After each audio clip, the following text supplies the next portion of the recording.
It's a logical question from that. And the question is, well, if Moxa seriously helped people recover from TB back in the day, well, let's just say in the 1930s in Japan, then if it was working then, before there were any TB drugs, then would it work today when the drugs aren't working anymore?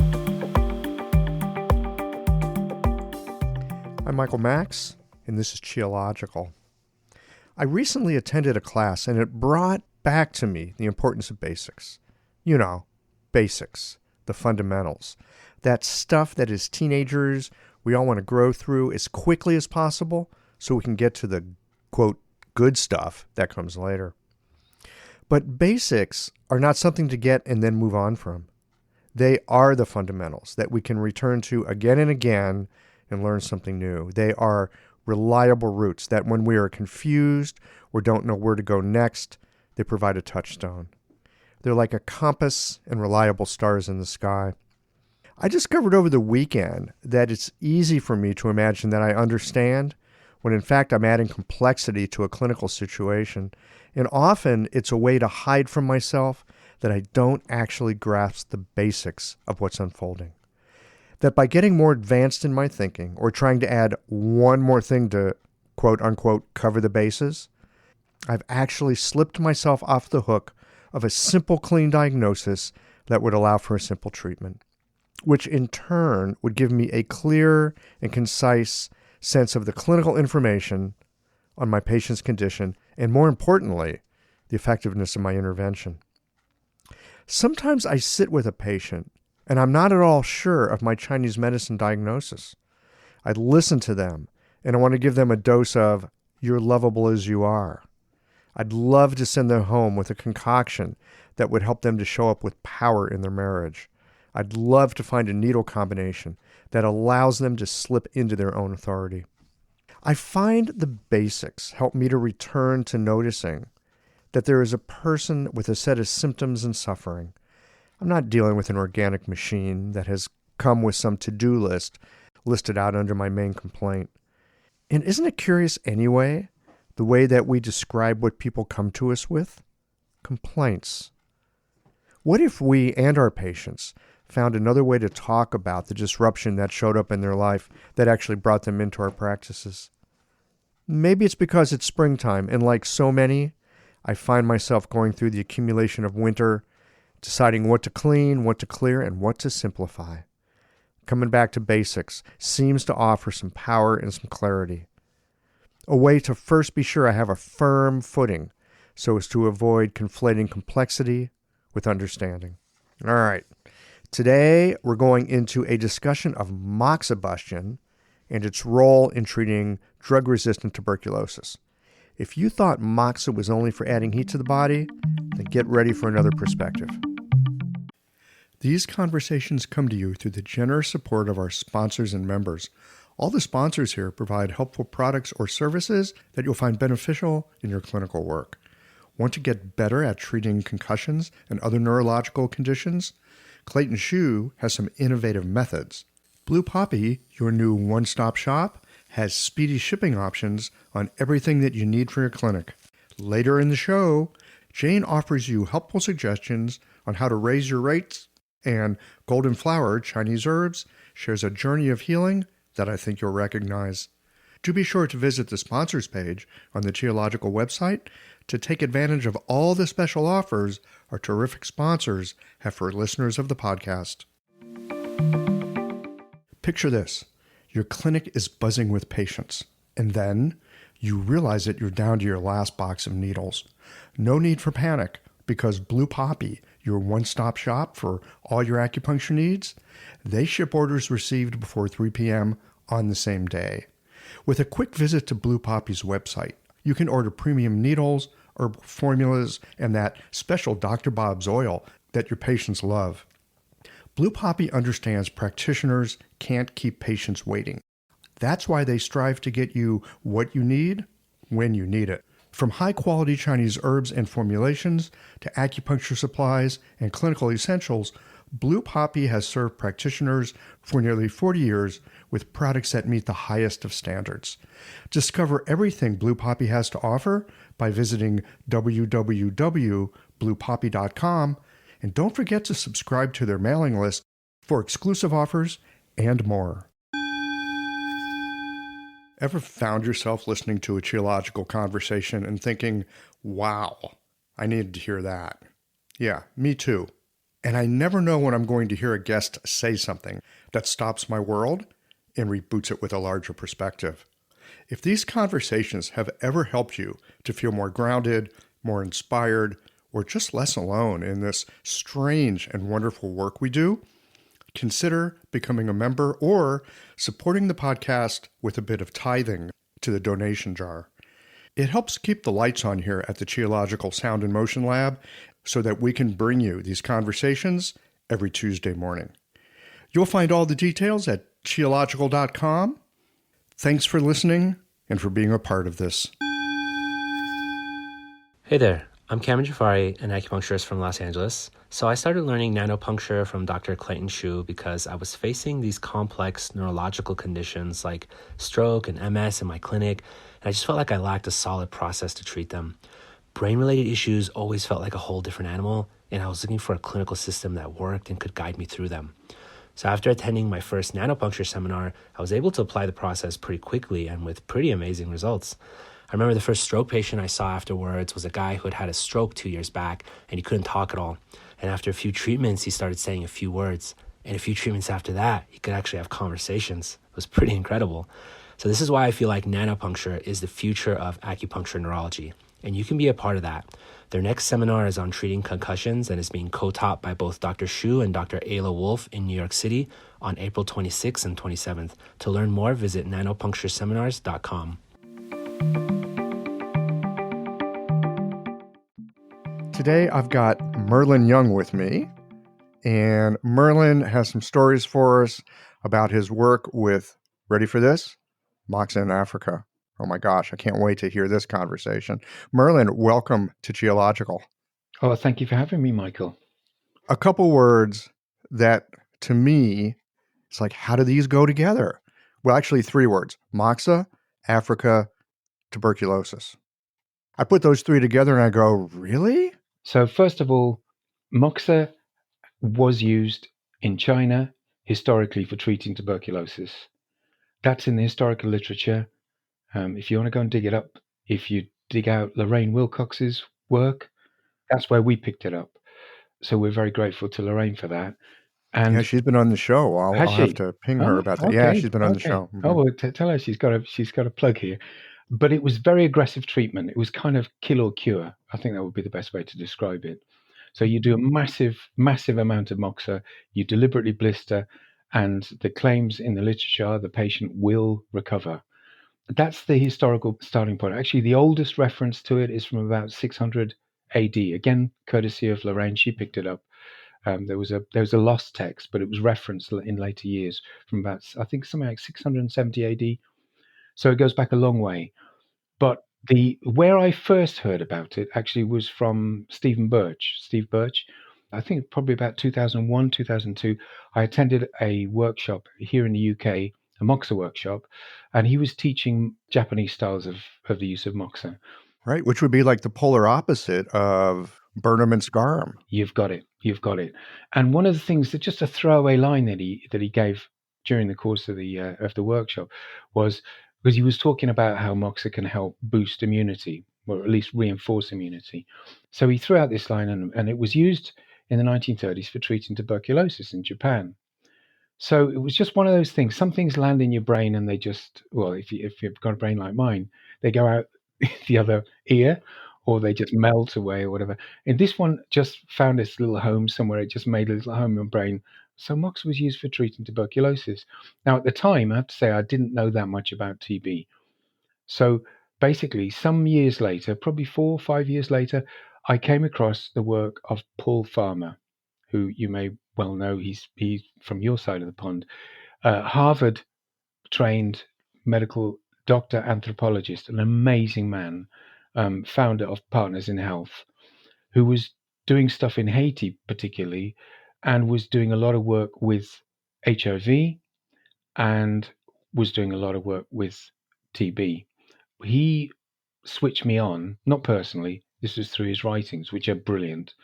He switched me on to two things really. First, the phenomena of drug resistance in TB, and secondly, the appalling provision of health service that there is for the poor. And by the poor, we're talking about, take your pick, 1 billion or 2 billion people in the world who share our world with us. It's a logical question from that. And the question is, well, if Moxa seriously helped people recover from TB back in the day, well, let's just say in the 1930s in Japan, using much what we describe as much more acceptable methods of using Moxa than the old style Chinese kill or cure method, then if it was working then before there were any TB drugs, then would it work today when the drugs aren't working anymore? Well, it's driven everything ever since, basically, that question. And we're still trying to figure it out, but we have some good indicators that it can do now. So that's really where it started from. I love how these kinds of things can happen where you hear something in one place, it doesn't go out your ear, but it's not necessarily in your consciousness. You hear something else comes together and you go, huh, I wonder if this could help that. It seems like a really innocent question, right? But it sounds like it's taken you a long way.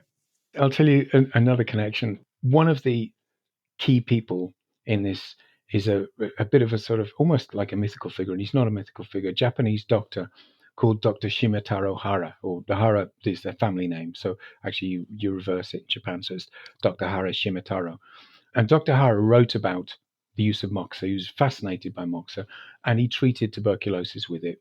So we've modeled ourselves off his protocol.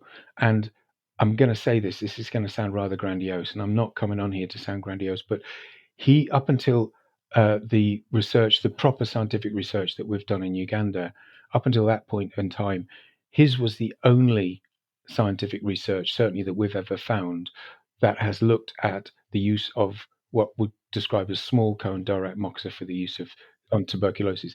His research was on animals back in 1929.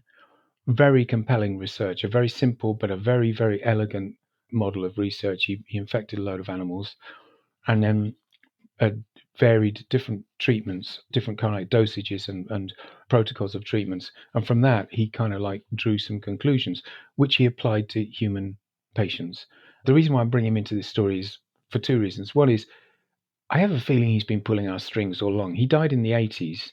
He was 108 years old when he died. Oh my goodness. He was actually officially, for the last 3 months of his life, he was the oldest male in Japan. He advocated the use of Moxa at stomach 36 on a daily basis for longevity. He plainly walked his talk and proved it and he was actually a practicing physician in his after he'd turned 100. So he's a remarkable man, really remarkable. And I really do feel like he's been pulling our strings a lot through this. And when you say about, coincidence and things, it's kind of like, yeah, whenever anything coincidental happens, we have a little sort of private joke. Aha, Doc Hara's at it again. Uh-huh. And so in Uh-huh. a sense I feel that it's our job to finish his job, if you see what I mean. Yeah. And you pay attention to those little moments of synchronicity that let you go, uh-huh, we're on the Exactly. right path. Exactly. Exactly. Do you have some of this research? Is this something you could share with us? Put it up on the show notes page or something Oh like yeah, I'm that? sure I could. We've got two chunks of research. If I without getting too technical, I'll have to explain a little bit about TB. TB is out of control in large parts of the world. They say it's 1.6 million. It's probably 2 or possibly even more in reality. But let's call it 2 million people die each year of TB. The drug resistance component is getting bigger and bigger. When it's in concert with HIV, it's extremely dangerous, which is why the epidemic in Africa, the regional epidemic in Africa, has got really acute and has been very hard to bring under control, and is still not under control. And the drug resistant component is not under control at all. I'll just go back to Moxa just for a sec, because there's another reason why Moxa is so compelling for use in this particular region of sub-Sahara is because of the high levels of HIV. Now, if you're using acupuncture, and there's no reason why you shouldn't use acupuncture, except that I don't think for a second that acupuncture stokes immunity the way Moxa does. And I have no evidence at all it helps with TB, apart from possibly helping with a little bit of the symptoms. but there's no scientific evidence beyond that, as far as we've found anyway. The thing about using needles in sub-Saharan Africa is you have to be incredibly careful, because particularly if it works, because if it works, people are compelled to actually repeat using it. And if you don't set up a proper, really rigorous infrastructure to support the treatment, people will inevitably reuse needles with predictable consequences. Now, the beauty of Moxa is that there is no risk of cross infections. So it has an extra little something special for the sub-Sahara, or for anywhere where there's HIV, or for anywhere, in actual fact, where there's crap immunity. And wherever there's poor people, there's, to be honest, there's pretty crap immunity, unfortunately. So going back to your research, we've got two pieces of research. If anybody wants to check out the website, they'll find links from it. That's www.moxafrica.org. But two, the first is published in a peer-reviewed journal in the European Journal of Integrative Medicine, which sounds very grand. And it was a randomized control study comparing two groups of 90 patients. All were newly infected with pulmonary TB, so TB of the lungs, one of whom was given a course of drugs, the standard drugs, plus Moxa, and the other, the standard drugs without the Moxa. And we compared the results of the two. The only Moxa therapy we asked of the patients was to self-administer Moxa on themselves every day at stomach 36. So it's very low dosage, but we chose to do that because with the preliminary work we'd done some pilot studies, we figured that that would be enough to see significant changes between the two groups. We were fairly confident, but just a little bit nervous that we might have under-egged it. But the beauty then is people are doing it on themselves. They're more likely to do it. There's no point having 90 patients, only half of them do it, which is what you'd maybe do if you had somebody had to do the treatment for them. We underdosed the treatment and we got results. We plainly got some improved recoveries. More people recovered, but specifically what was noticeable was they recovered faster. Now, if they recover faster, then their infectiousness, their period of infection is potentially shorter. So we've got shorter periods of infection. We've got better recoveries, although that wasn't statistically significant in inverted commas, but there was a clear difference between the groups. We also had improved hemoglobin counts, and we also had improved CD4 counts, which is the marker for HIV. We also had, strangely, better adherence to the drugs, which was not what we were looking for, but we were trying to sweep as much as we could. So that was our first one. Now, basically, so we share it with key people, bearing in mind that the world is in big trouble with drug-resistant TB. We were kind of hopeful that somebody would pick this up in the field of TB research and would go, okay, this is pretty weird and left field. In fact, it's very weird by our stuff, but we need to check this But out. something's happening here. Yeah, we need to check it out. Unfortunately, for reasons which you got to make your own mind up about, there's been a reluctance to engage it, even amongst African researchers, where you'd expect maybe there would be more, maybe a bit more open-minded. But the North Koreans picked it up, bizarrely. The North Koreans. Wait a minute. You guys are going to North Korea and doing this? Yeah, we've been to North Korea. So one of our team, a guy called Ulrich Burke, he had some potential contacts in North Korea, explored it with the North Korean Ministry of Health. Now, North Korea has a serious problem with MDR-TB, with the drug resistant, a really serious problem. And they don't get the sort of support from the global authorities that other countries in the world get, because they're basically, being North Korea. Yeah, just make it hurt, make it hurt, make it hurt. So he went there. In the first two trips, he went there and he trained top people, and they took to it dead easily. And so they said, well, we'll do a study of our own. So they did a study of their own, and this time they only tested it on drug-resistant cases, and they used a bigger dosage, and they did it in TB sanatoria. So basically, they had full control over it, and they have got some very, very exciting results.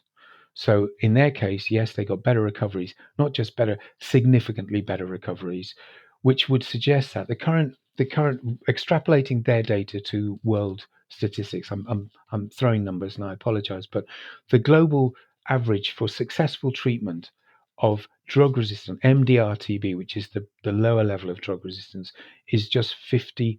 55%. Actually, I think it might be 54, but it's only just over half.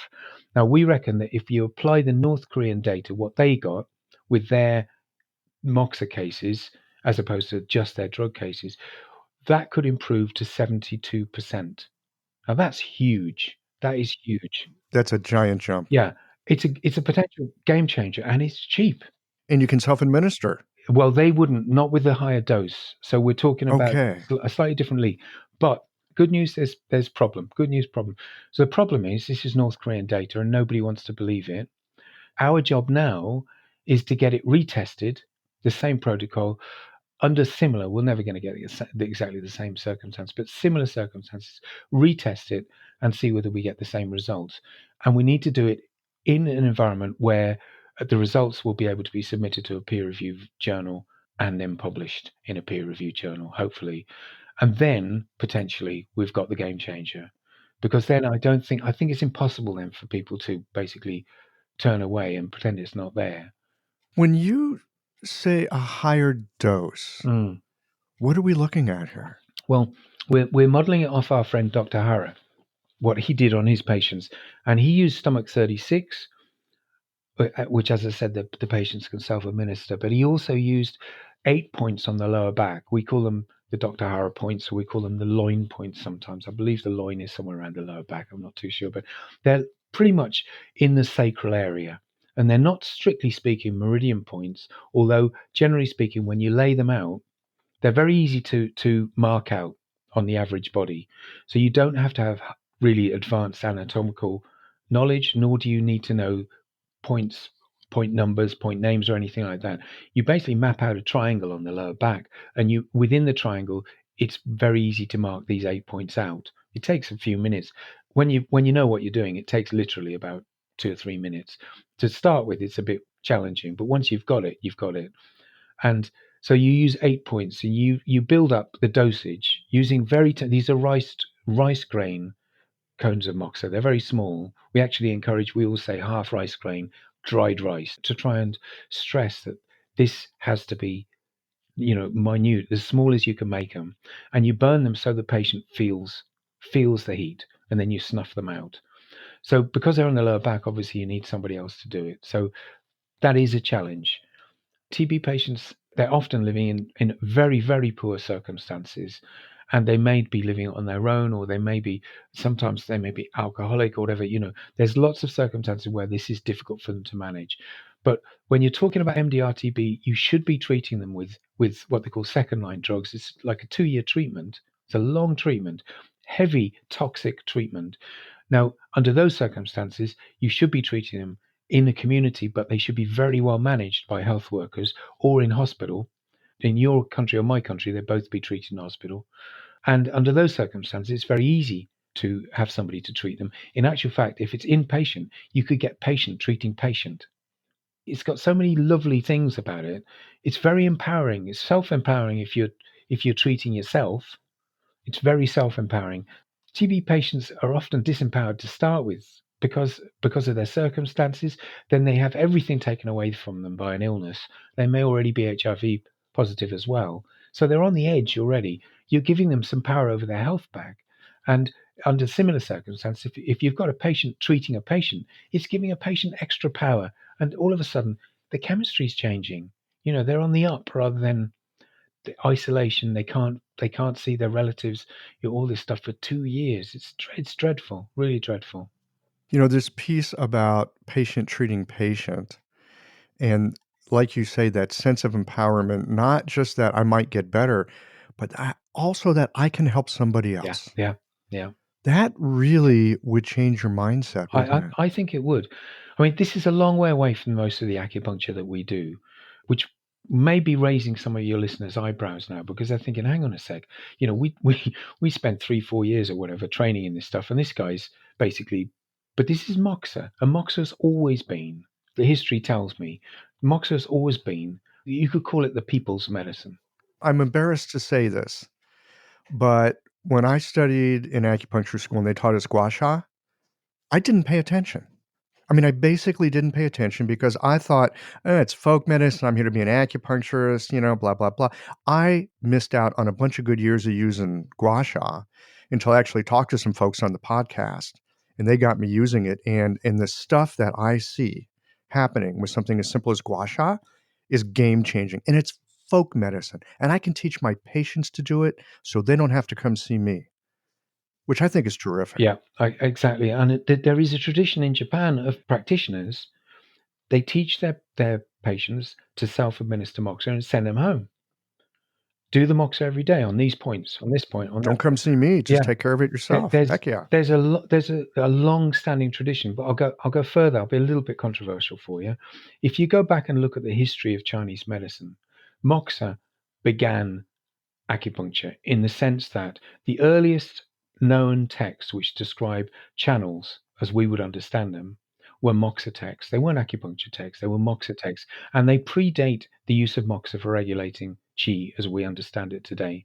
There may have been some needles used prior to that, possibly, although there's no complete evidence for it. But at around about the same time, there was needles used, but they were probably used for lancing boils. But when it comes to the earliest two texts that describe channels, they describe only 11 channels, and they didn't describe a circuit of channels, but they plainly describe channels. And those texts were literally copied and pasted into the Ling Shu, one of the Neijing texts. To chapter 10 of the Ling Shu is the first chapter in the Neijing text, which describes the circulation of channels and each of the 12 meridians in detail, where they start, where they finish. The composition and the structure of that chapter is, I am absolutely convinced, copied from these Moxa texts. Now, the Moxa texts were lost, and they were found archaeologically. They were found in a tomb that was excavated in 1973. And what that suggests to me is that you used the phrase folk medicine. Moxa was a folk medicine. And then these guys come along with the needles. Needle was high-tech medicine. It wasn't folk medicine. If you had a needle, a fine needle, you'd got something of intrinsic value. And what early acupuncturists did is, I'm going to be slightly impolite to them, but they basically made it a very sophisticated medicine that basically was for the benefit of the elite of China. It wasn't for the benefit of everybody. It was impossible because they'd made it very sophisticated, and you could be a Moxa practitioner and be illiterate, but you couldn't be an acupuncturist and be illiterate. So I strongly suspect that these Moxa texts were literally buried as a result. It was better that basically these got lost, because otherwise people would keep looking at these illiterate guys wandering around the countryside burning people and go, well, hang on a sec, haven't they got something as well? So I do think we've had an early tension between acupuncture and Moxa. The proof of it is in the Nanjing. So you've got the two Nanjing texts, the Suan and the Ling Shu, and then you have the Nanjing, which is regarded by many as the classic of five-phase acupuncture. They've all got 81 chapters. The Nanjing texts do refer to Moxa, not very often, but they do refer to Moxa here and there, but they're basically needling texts. The Nanjing text does not mention Moxa once in 81 chapters. And I think that's the smoking gun that tells us that the early acupuncturists didn't really want to know about Moxa because it was too simple. But the problem is, for some things, it's spectacularly effective. This episode is brought to you by Jane, the clinic management software that I use to keep my practice running smoothly. So, let's talk about something that can be a little bit uncomfortable: raising your fees. I know, this is something that might feel awkward, but it doesn't have to. With a bit of planning and care, you can handle it in a way that feels right for you and your patients. One tip: give yourself at least 2 months to prepare. This gives you time to get comfortable with the change and let your patients know what's happening. You can share the news through emails, booking reminders, or even just a friendly little sign in your clinic, and avoid over-apologizing. Instead, keep it straightforward and matter of fact. Keeping things consistent across the ways that you communicate can really help avoid confusion. Fee increases aren't always easy, but you're not on your own here. For more tips and ideas on how to communicate these changes with confidence, check out frontdesk.chain.app and look for the article, How to Tell Your Clients You're Raising Your Fees. Oh, and one last thing. If you're ready to give Jane a try, use the code CHEOLOGICAL for a 1 month grace period on your new Jane account. So you're saying that acupuncture was the big pharma of ancient Yeah, China? absolutely. Absolutely. And in the same way as medicine today, and comes down to a theme behind our work with Mox Africa, medicine today is unsustainable. And if we divide our world into the haves and have-nots, it's currently only the haves that can afford any decent amount of medicine. If I go back to my hero, Paul Farmer, the Harvard medical anthropologist, he is determined, and his colleagues are determined that the poor should benefit from the might of modern medicine. Why? Because they're the ones who suffer the most from ill health. It's kind of like we have a topsy turvy world, and TB symbolizes this. If I was to contract MDR TB living in this country, I would get decent care for it. It would be tough, but I've got a very, very good chance of being cured by it. If I'm contracted where the TB exists in bulk, and there's very little TB in your country, and there's a little bit more in mine, but there's still, comparatively speaking, very little here in the UK. But if you contract TB where the TB exists in droves, there is no, I was going to swear there, but there's no treatment for it.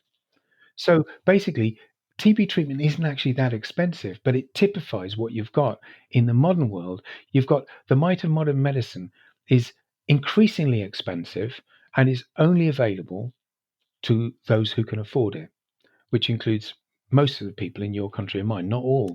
Well, actually, in my country, it is definitely stratified as well. We don't have a national healthcare system. We have the best medicine money can buy, which means you need money to buy it.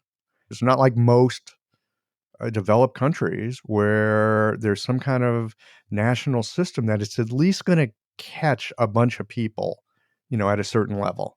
We don't really have that here. I'm going to throw another little brick into the pond of controversy, and I'm going to say, who, where, anywhere is anybody in medical research looking at the provision of affordable treatment, appropriate treatment for the people in this planet who most need it, i.e., the poor? Now, Paul Farmer's position is we have to provide the sort of care that is available to the wealthier in your country or my country. It is our human obligation to provide that level of care to those who need it, however poor they may be. Now, that's a wonderful aspiration, but frankly, it's only going to happen in small numbers. So, in the meantime, why aren't we looking at trying to find affordable, appropriate therapy that can be used to address some of the big, big issues that affect the world's poor today in terms of their health? And the problem is, nobody's doing this because there's no money in it. Well, it sounds like you're doing it. What we're doing is a tiny pebble of what's needed, believe me. But we have a plan behind it, which is to try and wake our own profession up to this. I think we probably have a lot to offer in terms of affordable medicine and appropriate medicine, but we're not doing very well at exploring that because we're fighting our own little corner in our own world to make a living. Let's take that brick and turn it into a boulder. Let me ask you this, because while you say you've got a pebble, you're doing something, and more than most of us, and you've got some background and you've got some insight and you have some experience. And here's the other thing, and we all know this, and everyone out there listening knows this, that the research, of course, is done by the companies that stand to profit from the research. So do some research on using Moxa to treat drug-resistant TB. I mean, why would they even want to do that? I mean, that would go counter to what's going to keep them in business. So in some ways, they can't do it. It has to fall to people that are outside of that system. In your case, you're picking that up. What else could we do as acupuncturists or moxibustionists or, whatever the medicine is that we practice? How could others pick up and learn from this and do their own research or find their own ballywhack that they want to work in or help support you? Hang on to the help support me. Don't let me not make some suggestions in that front. But let me go back. First of all, you addressed the issue of there's nothing in it here for the drug companies. I can argue, although a drug company hasn't picked us up on it yet, but I can argue we're no threat to the drug company because what we're advocating is improving the results of the drugs themselves. So basically, what we're trying to do is we're trying to help the patient recover. If only 55% of your patients are recovering, and you could make it 72%, wouldn't you want your drug to be used alongside that treatment? Because actually, your drug's going to get used more, isn't it? You know, basically, if your patients recover faster, I could argue against this as well, by the way. But basically, when we are no threat to the drug companies, the pattern of medical research, certainly as I understand it, is first of all, you got some bright guys in university come up with an idea, and so then they test it and they think, oh, we might have something here. Then they get funded by the drug companies. So it starts at the universities. It starts with researchers who are quite possibly very idealistic people. Why shouldn't this research get done under those circumstances, even if it was only limited? If you're developing a new drug, you have to do an enormous amount of research.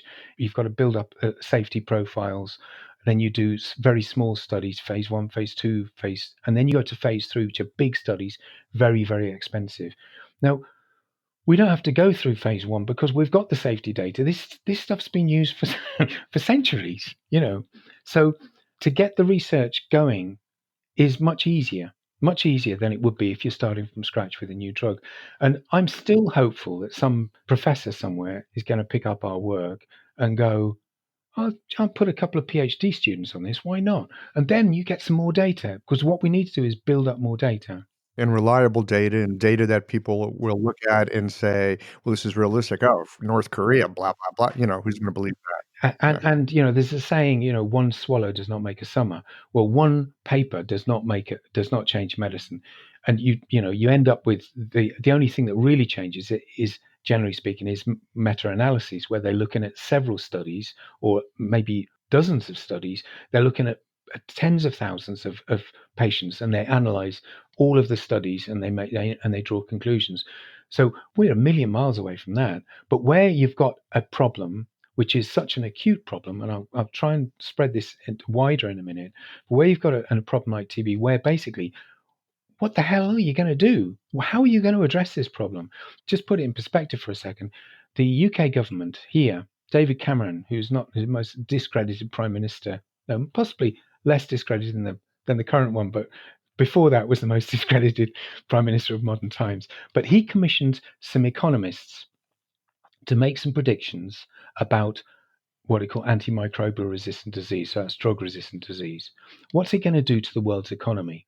And he commissioned a guy, Jim O'Neill, his name is, who he coined the phrase BRICS: Brazil, Russia, India, China, and South Africa, as being these growth economies a decade or two ago. He's a world-renowned economist.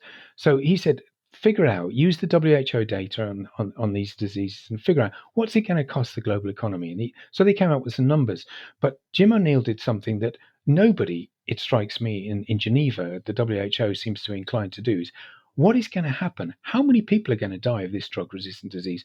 So he, as an economist, not an epidemiologist, he used epidemiological logic and looked ahead. And he said by 2050, so this was in 2015, so 35 years, in the following 35 years, he anticipates 75 million people will die of drug resistant TB.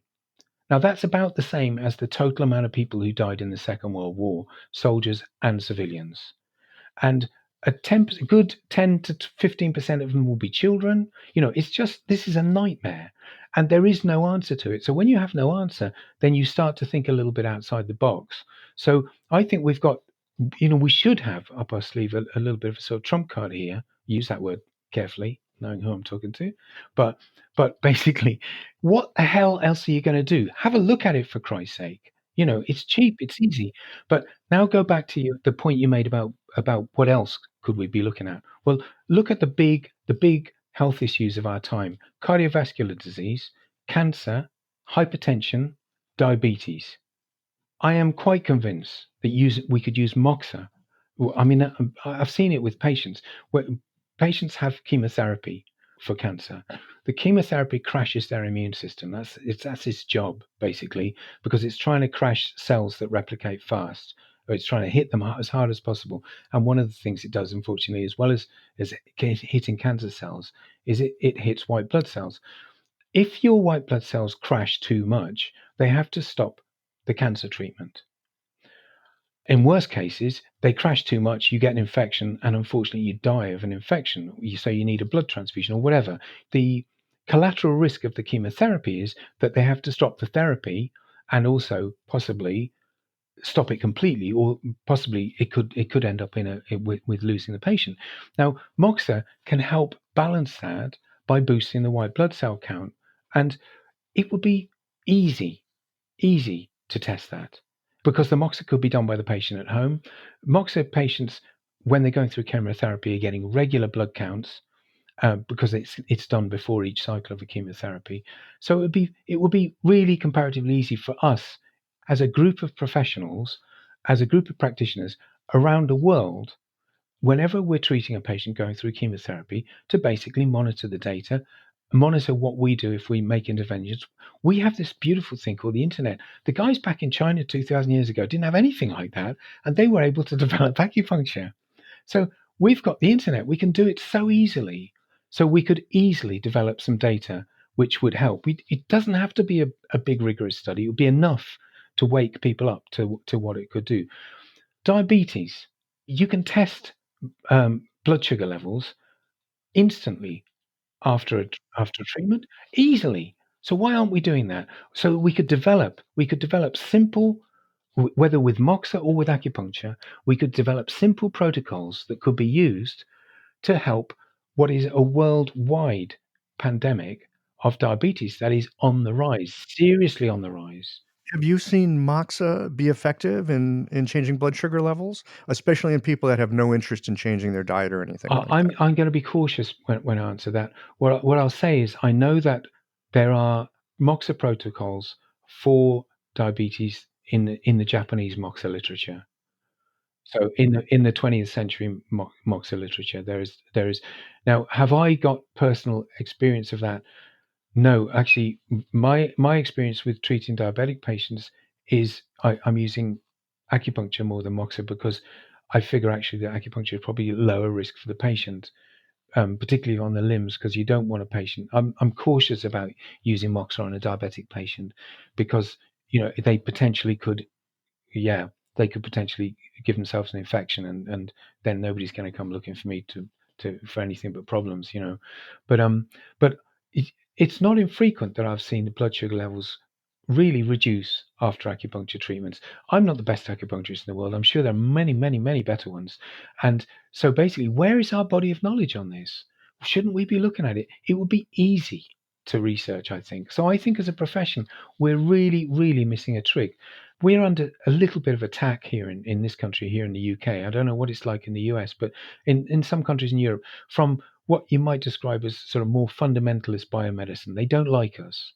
For one reason or other, they don't like us. And one of the things they say is, look, when we've got a guy here, he's quite a famous professor at University College of London, and one of the things he says, it's all very well, if for the healthy and wealthy or whatever to have their lovely acupuncture and things. But the day I get cholera, and this is quote unquote, the day I get cholera or the day I get TB, I'm not going to go and see an acupuncturist. Now, hang on a sec. We have the potential to actually throw that brick right back at him and say, well, actually, you might be doing yourself quite a good job if you do. I don't know anything about cholera, but I'm pretty sure. You know something about TB. Well, actually, you might not want to see an acupuncturist. You might want to see a moxibustionist. Yeah, you might well do. Yes, but going back to cholera. Interestingly, I think I'm right in saying this. That Tin Yao So, who founded the acupuncture school in Boston, I can't think what it's called right this second. New Yeah, England School of that's Acupuncture. it. That's right. He founded that. I'm pretty sure that he got interested in acupuncture or acumoxa originally because he saw it being used for treating cholera, I think in Hong Kong, and I think it might have been in the 1930s or 40s. So maybe even with cholera, there's something that we have. I don't want to particularly go too near cholera. I'm putting myself enough at risk with TB, but we're talking about acute illness, primary care that we may be able to contribute, and we may be able to do it on a cheap level, and we may be able to do it on an appropriately low tech level. I'd like to hear how you think about TB from a Chinese medicine point of view. Is it a hot disease? Is it a cold disease? How do you see it? And then how do you see the Moxa working as a treatment for that? I don't see it as in terms of Chinese medicine. I'll be quite honest with you. What it is, it's a bacterial infection. It's a nasty one. It's very clever. It works very slowly, so it tricks the immune system. So I really, really do see it biomedically. I know we've had some people say you can't use Moxa on a disease like because you're getting a lot of hot sweats and things like that. Well, okay, so you can't, but I can, and I'm sorry, but we've got some results. So so I have to throw some of the traditional theory. Well, I'm not going to throw it away, but I'm putting it aside because we're thinking very biomedically with this. We're thinking what we're trying to do is we're trying to basically boost what we'd call the host immunity. Zhengqi. I mean, we would in Chinese medicine, we call it the Zhengqi, right? You're strong, antipathogenic qi that knows what to do. I would Yeah. even say you could even say the Wei Qi as well, because the Wei Qi is the aggressive guys, and the Wei Qi gets mobilized. So it's a bit like I have made it's a bit tentative, but I have made a kind of like a correlation between the Wei Qi and the white blood cells.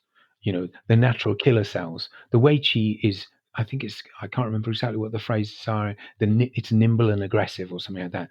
Well, natural killer cells. What are they? Well, they're definitely aggressive, aren't they? Because it's in the name.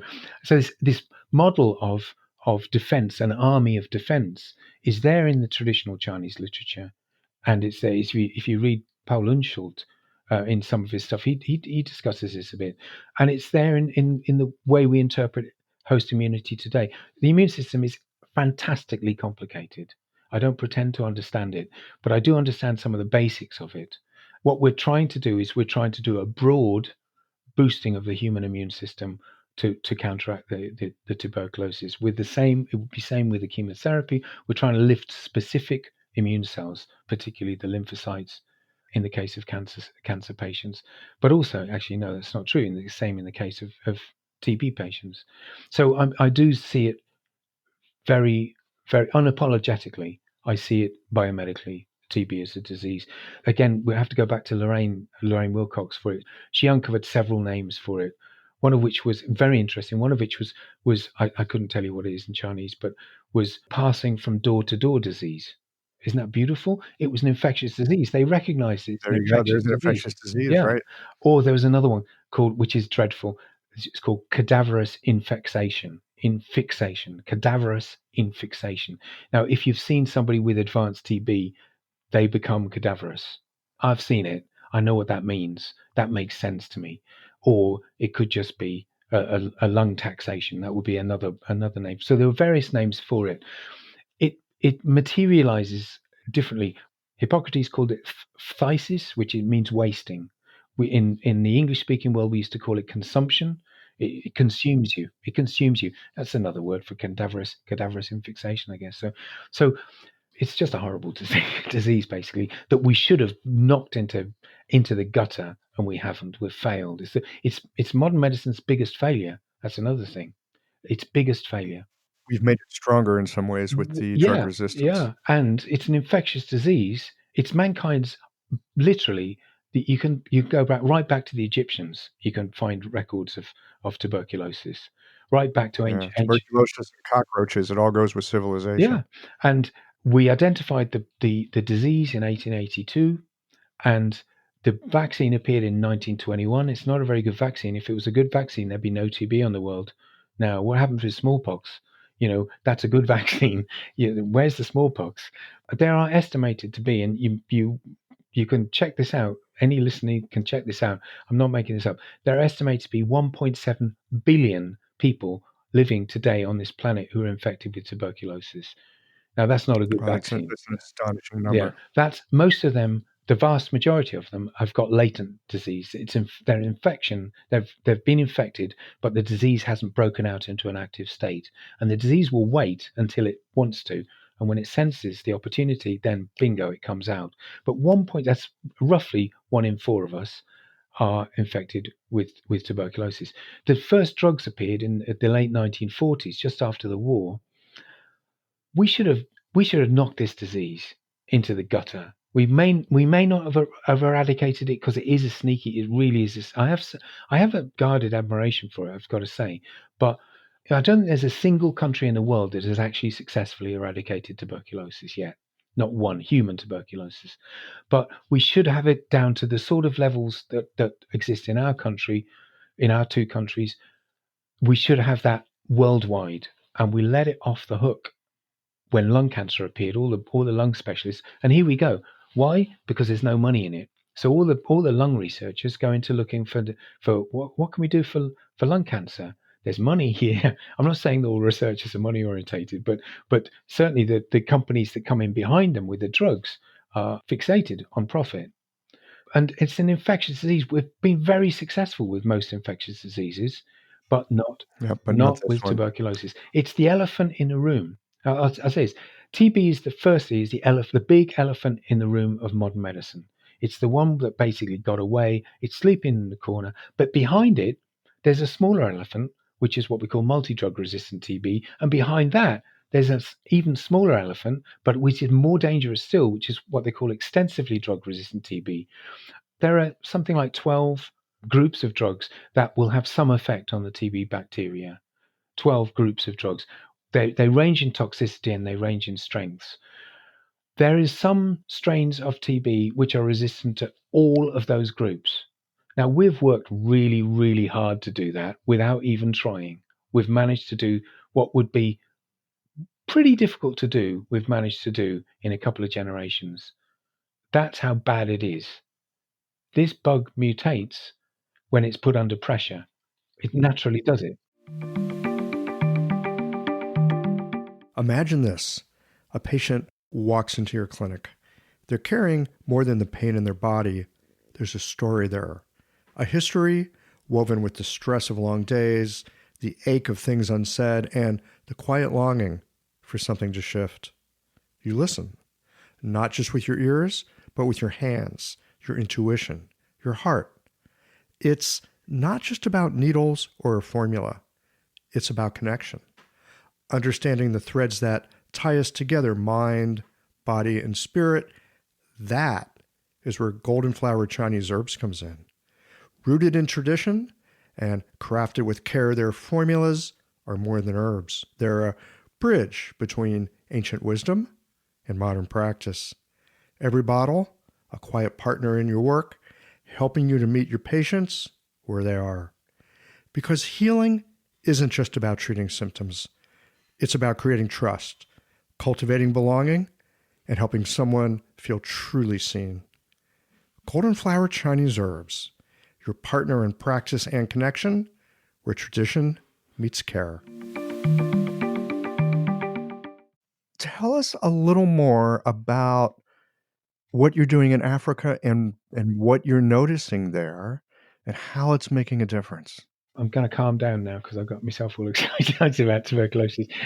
Worked up into a fine Yeah, lather. so I've got to calm down because what we're doing in Africa is much more modest than we would have hoped by now. So basically, what we've attempted to do is we've attempted to kind of transplant a traditional treatment from one culture in East Asia, specifically Japan, where it's been used for centuries, to another culture which has never heard of it, which we have no idea how it's going to. And we're talking, if we're talking about Pan-African, we're talking about a range of culture as well. But a culture that's never heard of a treatment like this, and we're saying, here it is, try it and make of it what you will. Our ethos basically is we're not trying to come in like a bunch of new neo-colonials. We're saying, look, we've found this thing. We're Europeans. We've found this in East Asia. Why don't you try it? Because I think it might help under the circumstances that you have now currently in certainly amongst the poorer parts of your communities. This treatment we think could make a difference. How do you work with the local cultures, which are all different, with the power structures, infrastructure? We went in, I think, not beneath the radar, but very, very near beneath the radar in Uganda, first of all. And we got a clinic in downtown Kampala which has got a TB clinic, to do a pilot study with us. So we basically supplied the Moxa. We trained health workers. So on a very sort of low level way, they started testing out on their patients, and then they give us feedback. And the feedback we got was, this seems to be working. We've got some patients here we expected to die, and they haven't died, but we had no scientific data behind it. So, and also the most important thing that we learned was we've tested out with HIV co-infections, which we were very nervous about because our friend Dr. Hara, the late Dr. Hara, he didn't have any HIV to contend with his TB patients. So we were nervous about HIV, but when they were saying, well, our HIV patients seem to be doing really well as well. Now they were naturally effusive, over enthusiastic. We've got to be cautious.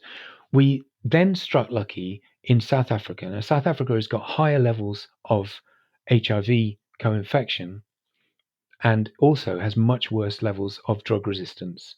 It's the sort of root of the TB epidemic in the African region. It's worse in Southern Africa than anywhere else. So we did two similar pilot studies in South Africa, one in a township in Cape Town, and with a sort of post-apartheid organization, very very interesting organization, and another with the help of a hospice in a small town about 125 miles north of Cape Town in the wine growing area. We got similar results from both of them. The health workers were very different.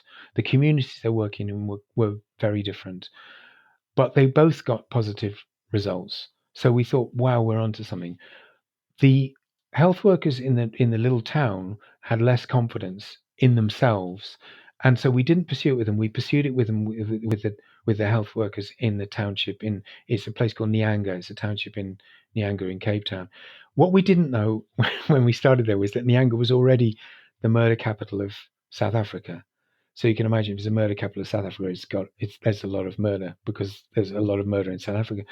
And it got worse and worse and worse in the period that we were visiting, going in and coming out, to the extent that at the end, the project there was called Sackler. They couldn't guarantee our safety anymore. They'd had shooting on the project itself. The community was in violent meltdown, unfortunately. So we had to pull out. But we tried to stay in touch, and we tried to say, look, just keep it going, keep it going. We can get the Moxa into South Africa. All you got to do is pick it up from somewhere else. If we can't get it to you, we'll get it to you. You know, and we've lost touch with them. I think that Sackler itself has actually had some organizational problems, but I can't say that hand on heart because I don't know. But I'm pretty sure the last contact we had was saying they'd got problems. So all these things, they have problems. Back in Kampala, we've I don't know how many patients have had the benefit of this. We've had feedback from patients saying this should be in the countryside. We should be doing this in the countryside. We say, yeah, we'd love to, but we've not been able to take it to the next level because we haven't got the resource to do it. So we're really fundamentally, I have to use that word very, very strategically, fundamentally focused on getting research data, because without the research data, we could do lots of small projects, and we could have some fun doing it probably as well. We could get acupuncturists involved. Basically, you could say, well, if you can provide your own flights, see whether you can help us out. And you can travel down into Western Uganda, and you can work in a villages and stuff like that. But are we ever going to make it real in the way that we imagine it could be real when you've got 75 million lives at stake? We've got to play the game, the biomedical game, which is find the data. If the data is seriously compelling, if what we're saying is true, the data will reveal itself. And so basically, if we can get that, and we can get that to interest the right people, this treatment will get used widely by people all over the world. That would be Yeah, because you've got the scientific yeah, data to yeah, back it up. I'm wondering if, I mean, increasingly here in the United States, I don't know about other parts of the world, but increasingly here in the United States, there are doctoral programs and people have to do research or a capstone or, something or other. I'm wondering if this might be a place where people who have an interest, they're in a program where they need to do some innovative work, would be able to, unleash their curiosity on this. absolutely. It'd be in our interests, in the interests of the people who are our interests. If you see what I mean. Of course, we do everything we can to help. We have another ethos. There is no ownership to this. Absolutely no ownership. In strong contrast to patentable medicine, which where you have your ownership of it, exclusive ownership for 20 years or whatever. There is no ownership. This is a traditional treatment. This is unpatentable unless you modify it. If you modify it, you'll make it more expensive. If you modify it, you'll probably make it more technical as well, which means it will be less appropriate. So we're doing it in its most basic form, and on that basis, we know nobody is going to be able to make a fortune out of this. You guys sound like open source software. Yeah, exactly, exactly. Yeah, Yeah. and we have a deal with anybody we work with. Our deal is very simple. We'll share everything we've got if you share it with us. Simple as Open that. source software. There it Yeah, is. yeah, yeah. That is our basic core philosophy. So our core philosophy is everything is open, and our second philosophy is we're not trying to force anything on anybody. What we're trying to do is indigenize it. We want to see this. We want to see this East Asian therapy transplanted and grow on its own terms in an African community, but it could equally well be the countries with the big TB problems, Indonesia, India, former Soviet Union countries have appalling rates of drug resistant TB. So it's all over the world. We called it Mox Africa because it seemed like a good idea at the time. We've been criticized for why do you call it Mox Africa when you're working in North Korea? Yeah, good point. Yeah, but Mox North Korea, nah, it doesn't work. What we've tried coming up with a better generic name, and we're sticking with. We've got a kind of a brand called Mox Africa. People have heard of it, so we've got to stick with it. But that doesn't mean that somebody else couldn't do it. We've tried India. We've tried 3 attempts to get on the ground in India. Each time we thought we've cracked it, and we've never actually got it properly started in India. But we should have done by now. There's so many things. Cambodia, Laos, Vietnam, all these countries have got lots and lots of TB, and any country which is poorly resourced has got more drug-resistant TB than they know because they can't diagnose it. So there's plenty of opportunity here for Plenty of research and for opportunity. helping people. Yeah, yeah, Yeah. yeah. Okay. You mentioned that you wanted to come back to how people can help and support what you're Oh, doing. thank you, thank you, thank you, Yeah, thank you, let's hear Michael. about that. Well, tomorrow I'm getting on a plane. I'm going with a guy from Portugal. We're going to Angola, and we're trying to set up 2 projects there. One with kids. This is a new one for us, but childhood TB is nasty, really nasty. So this is our first attempt at working with kids. I'm slightly nervous of it, but I'm also very excited about it. And we're also going to work with a TB sanatoria there. Angola, despite it being the fastest growing economy in Africa, has got an appalling TB problem. So it's going to be very interesting how we're going to get on there. So we're certainly in the early stages. The idea is we've got to support it as much as we can. I was in Uganda last July with a Japanese TV crew. Would you believe it? They Japanese NHK, National Japanese TV, picked our work up, and they flew me into Uganda, and we did some filming there. And while we were there, we met some quite big cheeses so I said we went in low level. We all of a sudden we've surfaced. They've got a paper published. It's got their names on it as well as ours. So basically, they're prepared to talk about it a bit with the senior people within the Ministry of Health in Uganda, and it gives Uganda some credibility as well. So basically, pretty much by the time I'd left, we'd got a self-selected team of research of academics at Makerere University, which is the best university, arguably the best university in East Africa, certainly by far the best university in Uganda. A really good team of researchers ready to go, and this time to test the North Korean data. So we go away. We've got to try and keep them on the boil because they get distracted by so many different things. There's so many challenges that they have on a day-to-day basis. The thing that really gets them interested is if basically we've got some funding, guys, we're ready to go, and then all of a sudden, okay, let's jump on a plane, let's have a look at it, and then you've got the research without funding in place. It's kind of like that it's down the priority. So we've been desperately trying to get funding. We had a big funding bid in with a big funder in Japan. It looks like it's failed. We've got a second one lining up behind it, but we're talking about much more money for this second, the one to test the North Koreans. Much more money. The North Korean research was self-funded by the North Koreans themselves. We didn't. We literally put nothing into it. You're not allowed to put money into North Korea, so we couldn't even if we wanted to. So North Korea is, from a certain way, from our point of view, is ideal because of that. But in Africa, you've got to, You don't need to bring money to it. You just bring your resources and knowledge. So we need more money. Do you need, hands? Do you need people to come and help out? No, people. This is the thing. We get not infrequently. We get people phoning up, saying, not phoning up, but emailing, and saying, "Wow, I love the work you're doing. Can I help? I've been waiting for this. I want to come. I want to come and do something. Which is fantastic. And my general response to that is, if you love what we're doing, you've got the message already. Do it. But we can't give you the way to do it. You're going to have to find your own way. So, but you've expressed it now. You can't go back on that. You've got to look in your. I have a mirror at the bottom of my stairs here. When this idea first surfaced, I'll tell you the truth. When this idea first surfaced, the question, that original question, could TB help? Could it help with TB? I'd been drinking that night. I was with some fellow acupuncturists. We were drinking. It was a good night, and this idea surfaced. The following morning, I woke up with a terrible hangover, but I could remember everything about the night before. And I had a little conversation with myself, and I thought, "Oh shit! I hope that won't be okay saying that." But with what are we going to do with this? Right. Um, Now I'm in it, trouble. Now yeah, I've got a vision. exactly, Now I've got a sense. Now exactly. I've got something that's really landed for me. This is possible. Oh shit. Now I got to And, go do and, it. and at the bottom of our stairs, we have a mirror. And I kind of had this conversation with myself. I've got to come down the stairs every morning in my house.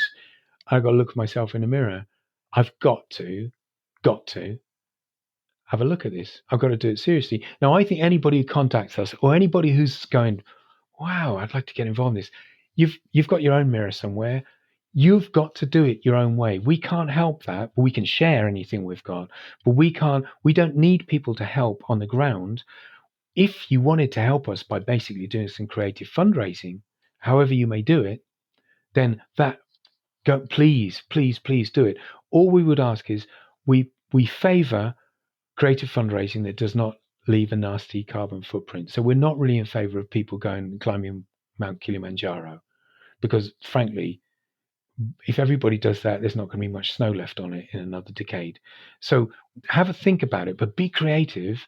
And if you can do it, however you do it, and you want to send us some money, fine. The website www.moxafrica.org. There's a way to supply money.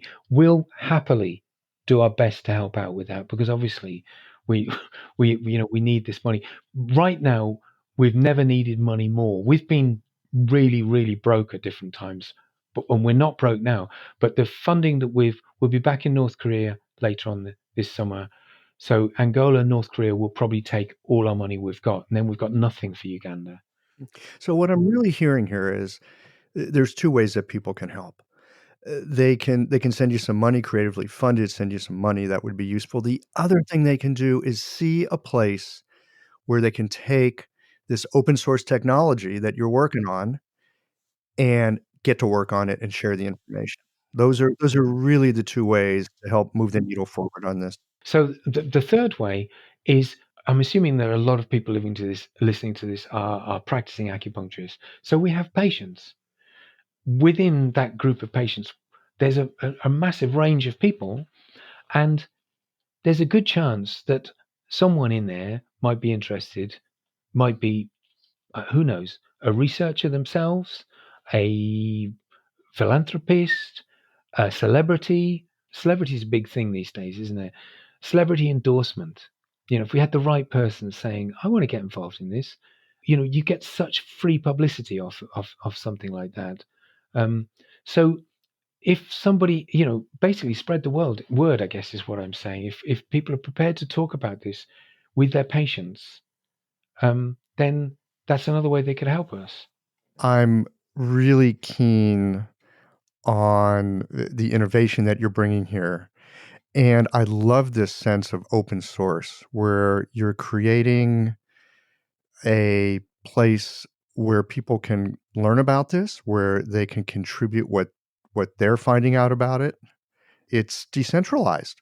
If you're interested, you can jump in and help. If you want to find out about it, you can get some information. It's that's just fantastic. Yeah, Dr. Great. Hara, I keep coming back to our friend Dr. Hara. Yes. He described Moxa as being. Bear in mind, this was in the 1930s, and this it's an archaic word now. But he said Moxa is a proletarian medicine. If you modernize that word, you'd say it's a people's medicine.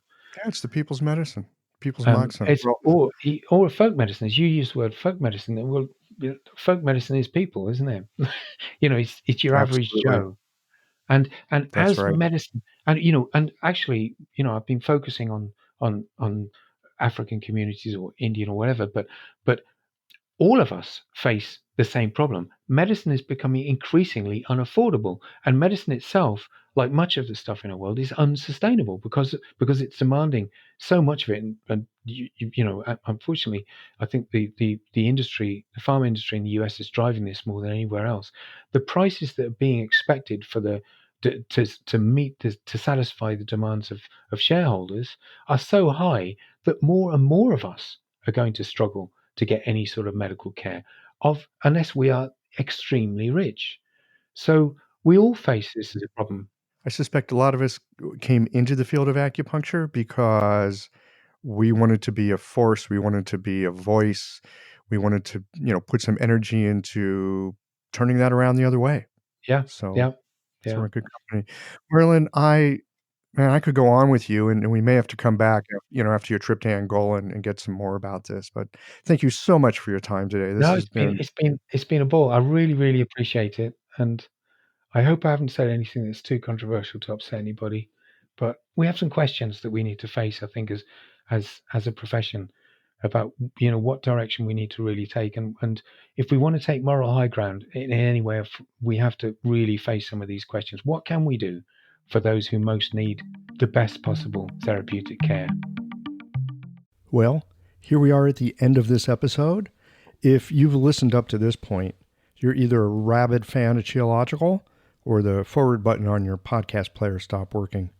If you are indeed a fan of the podcast, you can help us to bring new episodes to our community of practitioners by supporting us with a membership or a one-time contribution. Details, of course, are on the website. That's it for today, friends. Join us again next Tuesday for another thoughtful episode of Geological.